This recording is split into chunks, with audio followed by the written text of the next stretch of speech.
ব্যাখ্যা ইউটিউব চ্যানেলে আপনাদের সবাইকে আমি ওয়েলকাম জানাচ্ছি। আমি রঞ্জিতা।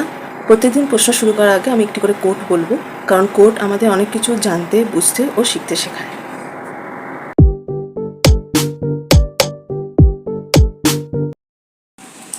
আজকের প্রশ্ন হলো, বন্যা সংগঠনে নদীর প্রভাব আলোচনা করো।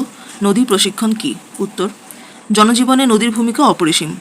আর্থিক, সামাজিক প্রেক্ষাপট এবং প্রাকৃতিক পরিবেশের ওপর রয়েছে নদীর প্রভাব। শত শত বছর ধরে মাছ ধরা, কৃষিকাজ, যাতায়াত এবং ব্যবসা বাণিজ্য নদীকে অবলম্বন করে পরিচালিত হয়েছে।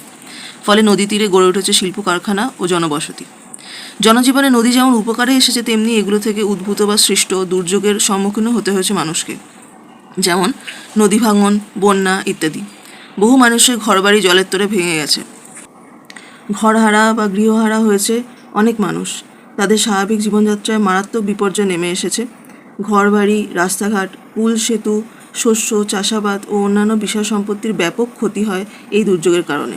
সুতরাং বন্যা সংগঠনে নদীর প্রভাব যথেষ্ট রয়েছে। এরপরে আমরা দেখব নদী প্রশিক্ষণ কী। নদীর পাড়ে পাথর, সিমেন্টের ব্লক, বালির বস্তা, কাঠ, বাঁশের ঢিবি ইত্যাদির মাধ্যমে বন্যা প্রতিরোধ করাকে নদী প্রশিক্ষণ বলা হয়। দেখা হচ্ছে নেক্সট ডে আরও একটি নতুন ব্যাখ্যা নিয়ে।